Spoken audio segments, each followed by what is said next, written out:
Joan Jory PhD RD has a background in languages, agriculture, international development, international nutrition, and clinical nutrition from the University of New Brunswick in St. John, the University of Guelph, the London School of Tropical Medicine in the UK, and McMaster University. She combines teaching at the University of Guelph and the University of Toronto with her clinical nutritional practice and research. She treasures opportunities for community involvement through advocacy work for vulnerable population groups, coaching children and adults in physical recreation activities, and supporting student initiatives and success. She also enjoys living vicariously through the artistic endeavors of others.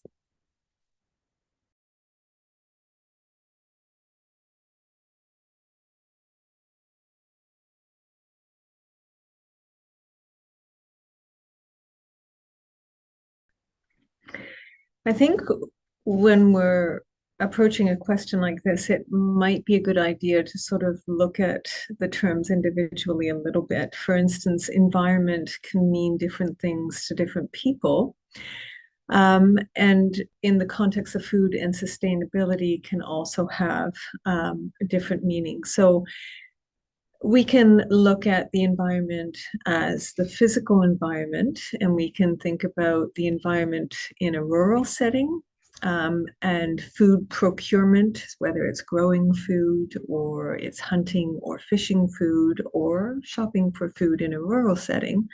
And we can also look at environment in an urban setting, which would be a little bit different, but could also be growing food, fruit trees, vegetables, but also forms of food procurement in an urban center.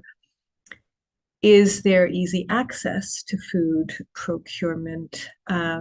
Is it safe access? Is it easy for people to go out and get the food and store the food and prepare the food, etc.? So different senses of environment in the rural versus the urban setting. And then we can take a step back and we can say, are we also talking outside of the physical environment? Are we talking also about the social and cultural environment of food?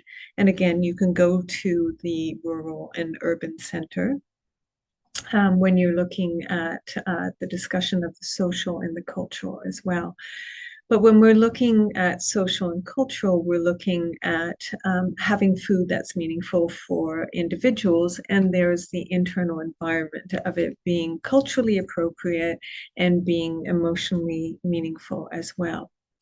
So that's sort of the interconnection of environment and food, but then we also look at that sustainability process and that sustainability aspect. And for that, we can go back to the physical environment briefly, and we can think about rural settings in Canada and rural settings in other countries of the world.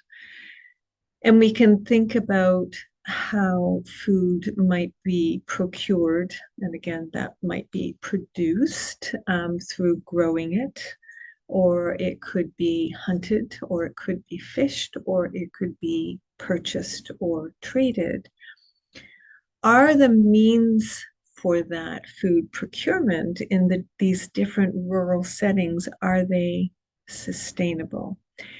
Are we growing again and again in the same fields without putting anything back in, any nitrogen fixing bacteria, any kind of soil enrichment? Are we combining crops so that one crop is donating nutrients to the soil at the same time the other crop is really reaping the benefits of the nutrients for good growth?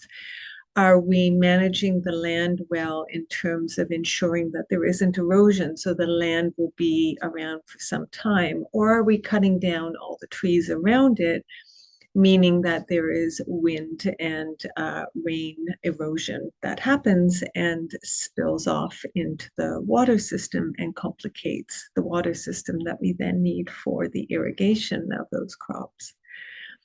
Are things being fished sustainably? Are things being hunted sustainably?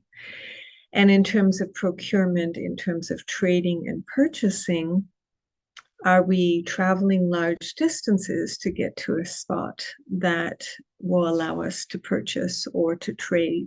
What is the environmental cost of that long distance to go, for us to go? What is the safety aspect of the environment for that level of travel? Or are we making the food travel? And if we're making the food travel, are we putting them on big tankers that could then go across the ocean? Are we putting them on planes and sending them off? What is the environmental footprint for that? So the sustainability piece, like the environment piece, can have multiple different levels to it and needs to incorporate some concept of what is our impact of our food choices on the environment, and what is the impact of our food choices on the sustainability of food production and the sustainability of the global ecosystem. And to parse that down to the individual, but also at the community level, also at the regional level, also at the national level, also at the international level. I hope that goes some way to answering that question. Yes, definitely. And that actually leads us really nicely into the second one, which is, why do you think it's important to understand these relationships? Mm-hmm. Mm-hmm. It's a very good question. And one of the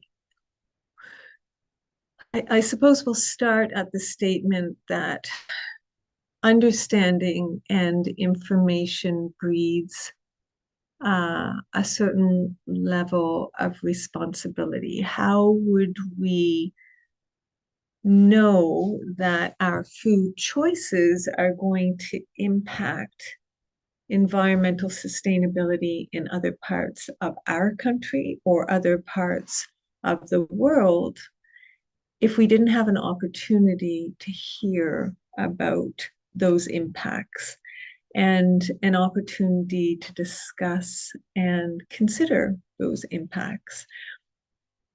On the other hand, alongside responsibility is the observation that the people who are hardest hit by the impacts of the climate crisis, so environmental impacts on sustainability and on food production, are all often those who have the fewest resources to affect any change.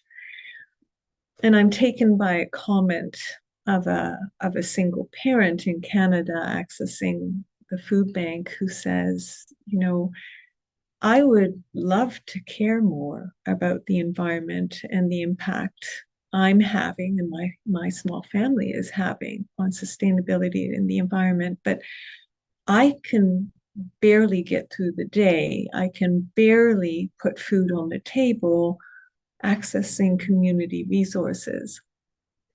I can't make choices to not take certain food because it might have an impact somewhere else. I don't have that flexibility in my life the way my life is right now.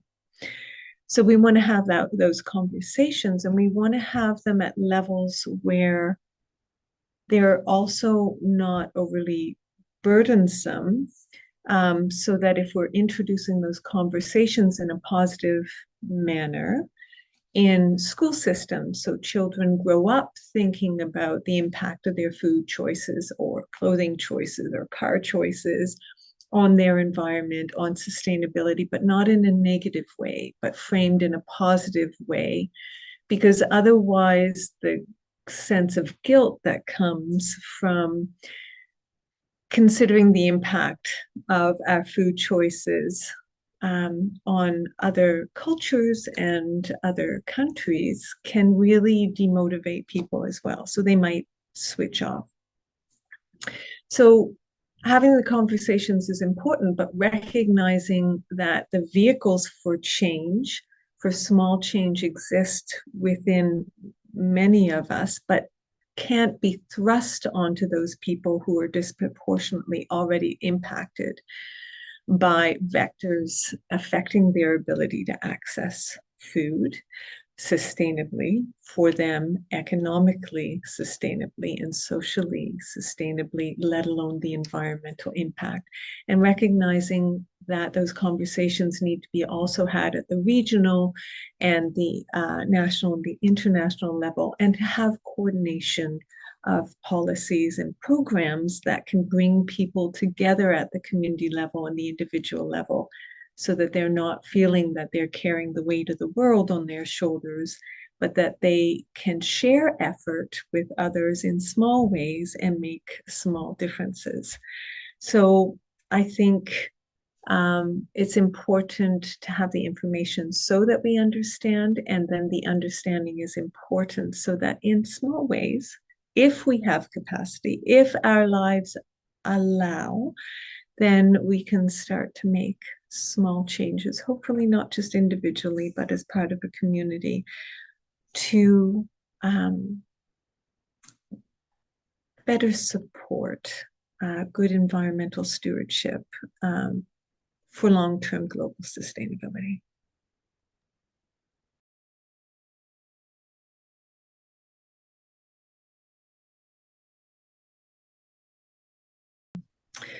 Also really, really important. So at its base level, food is fuel. We need it in order to have the energy to get out and work and look after our families and have some pleasure in life. And the quality of the food, whether it's grown in good soils or poor soils, will influence the nutrient density of that food. And that will then influence things like pregnancy outcomes and the health of future generations. It can influence our risk of disease, how well our immune systems can respond to future viruses such as COVID, etc., and also nutrients for mental health.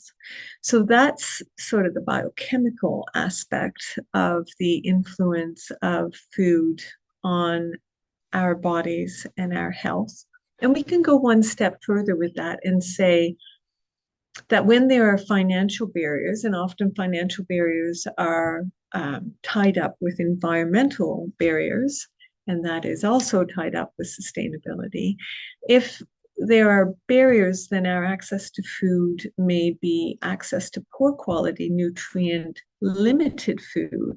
And that can actually create problems within the body, whether it is poor weight management because it's not giving us the micronutrients we need to properly use the calories in that food, or whether it is that poor quality food causes some kind of inflammation in the body, and that accelerates sort of oxidative stresses and processes in the body that contribute to chronic disease or risk of long-term degenerative disease. So that's the biochemical aspect, but then there's also the spiritual, there's the personal, there's the emotional, there's the cultural aspect of food. And so for many people who might be coming, as an example, to Canada for the first time and have a food culture of their own that their family is built around, their community is built around, coming to a new country where they don't have access to those same foods can leave them feeling personally and culturally impoverished in the soul to some extent. So there's an emotional element to that. They can feel disconnected to their culture and to where they come from, leading to a more isolated experience when they're coming to a new country. And they have to adapt to these new foods that they're exposed to and be able to make good informed decisions about what constitutes nutritionally dense food out of these new foods that they won't necessarily have had exposure to in the past. Then we have examples of, for instance, Indigenous peoples who were caught up in the 60s scoop and who were put into the residential schools and who were forcibly restricted from any communication with cultural practices and with their food practices. So they lost the nourishment, but they also lost the knowledge for the physical and cultural aspects of the food that was so important to their people, their family, their community before they were put into the residential school. So you have people coming out of the residential school who have lost a lot of mental health and physical health from that disconnection. We also know that food experiments were carried out on some indigenous peoples in some of the residential schools, and that would have impacted their physical health in a multi-generational a pattern, so that what food deprivation and micronutrient deprivation in an individual who then goes on to become pregnant, some of those epigenetic changes, so the influence of these environmental impacts, so a different form of environment, but environment impacting the body at the genetic level, and switching off genes or switching on genes that can impact the outcome of the pregnancy, the development of the child, and that child's risk of different diseases in the future. So there are many different aspects of how food and environment and sustainability can have a role to play on our physical health, on our cultural health, on a sense of who we are in our souls and in our bodies, and our connection to the earth, our connection to our community, our connection to our culture, our connection to our family, our connection to our history. And that's all really intertwined with our sense of health and well-being in our bodies, and propensity towards different sorts of physical and mental disease. Does that help?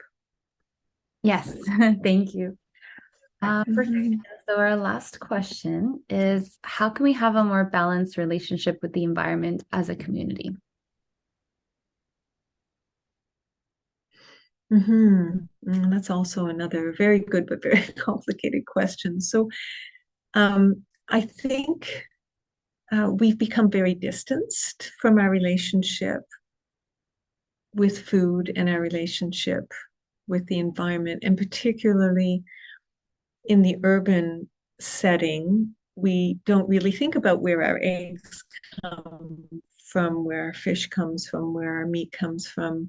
We might have some relationship with where our plant foods come from, because we might be lucky enough to have an extended family that plants tomatoes, that plants kale, that plants different vegetables in the garden. And so we're used to actually going out and picking carrots or picking tomatoes, and we have a closer relationship. Anybody who has ever had to grow food is very aware that different soils and different environmental conditions will influence the outcome of the growing of the food from one summer to another, one season to another. And so there's more of a sense of a relationship to the earth, and understanding that we don't control everything, and that there is responsibility to put back into the earth if we want to keep taking out of the earth, and the sense of reciprocity. So responsibility and reciprocity in our relationship to the earth and our relationship with food.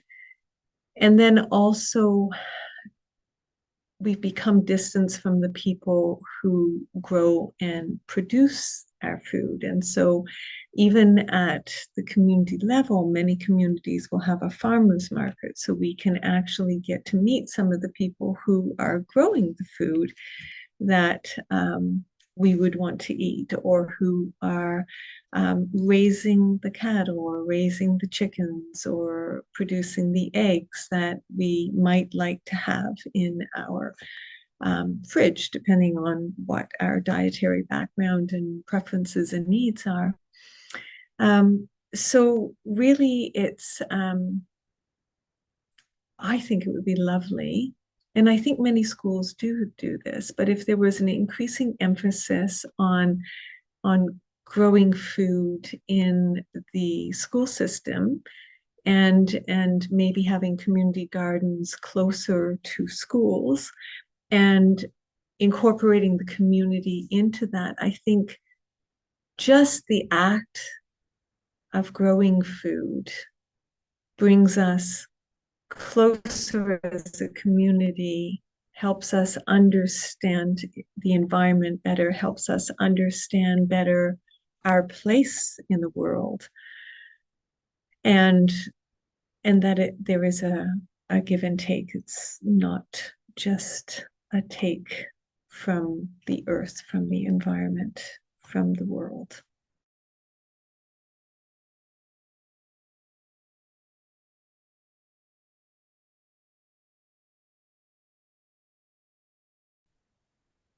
I think the main thing that I would say is that as much as we have to be cautious about putting responsibility on other people's shoulders, because we don't know what they are carrying, we don't know what their life is like.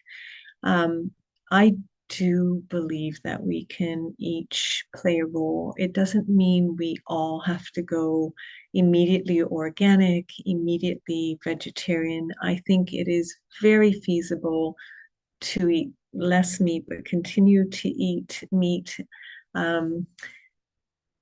to make small changes in how we approach the whole concept of the food that we procure and the food that we produce and the food that we consume. And that there are very, very positive small steps that each one of us can make. The cumulative effect of all those small steps can be quite powerful, even if our individual small step doesn't have an enormous magnitude in the moment. It's everybody making those small steps, less radical steps. We don't, as I say, all have to make radical change, but small changes in the right direction can have powerful impacts. And I think that feeds back into our sense of emotional well-being as well. If we think that there's no change that we can make that is going to have an adequate impact, it's very disempowering. It disenfranchises us from our concept of our ability to make change. And so we may make less change, and we may be less a part of the community pathways forwards to affecting a larger level of change. So I guess I would just counsel that we can each do a little tiny bit, and we don't have to throw everything out with the bathwater, but little tiny changes can globally have a big impact.